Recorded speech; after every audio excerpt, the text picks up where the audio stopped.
So I'm here at the University Hospital in Liege in Belgium, where some nurses who are COVID positive have been asked to come to work because staff shortages are one of the biggest problems here. I'm joined now by Dr Alexander Ghuysen, who's the head of the emergency department here. Good morning, Doctor. You're welcome. Talk us through how it works that you have nurses who are COVID positive coming to treat patients who are also COVID positive. Yeah, the problem is that our situation is becoming worse and worse day by day, and we're reaching the critical point. And the problem, our day-to-day problem is to find solutions, beds and staff.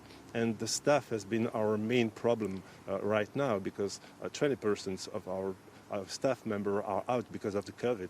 So we know that it's a critical dilemma because we need to keep in mind the safety and the quality of the healthcare system. But there's a point where there's nothing but a bad solution. So it's the point where we are reaching now.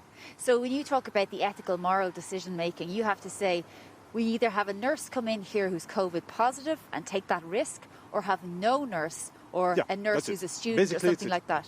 Completely. We only have done this in emergency right now. But it might become a real problem because of the increasing incoming patients. And tell us, could this have been prevented, this scenario, seeing as we had such high levels in March and April? Yeah, of course. But, the real problem is about screening, testing, tracing, and isolating people. And, this has been so difficult to settle. So, it could be prevented for as long as we are doing things like they've done in South Korea. And this is the way you can prevent things from getting like they are now here. But as soon as the contagious is spreading, you're just waiting for the wave to occur. Right now, you've 42, since yesterday, 42 people in ICU. Of course, that's climbing. Is it continue to climb steadily, or have any of the restrictions of the past 3 weeks or so made any difference? I don't think so. For the moment, it's still increasing. And what can you do if they continue to increase? Because you told me earlier that you have around 60 capacity for ICU. You're at 42 and climbing. Obviously, you can't send people away. So what's the plan? The plan is to gather staff and to have more rooms to take care of them.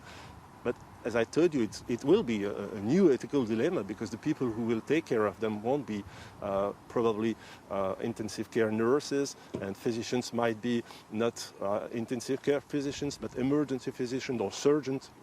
We don't know yet. We'll see. Just finally, Doctor, is there anything that we know more? We obviously know a lot more about the virus, but in terms of treatment of people, we know a little bit more. Is there a little bit more optimism in terms of avoiding as much mortality? Yeah, I feel that the main change, is that during the first wave, people were getting put on ventilator as early as they had more than 6 liters of oxygen.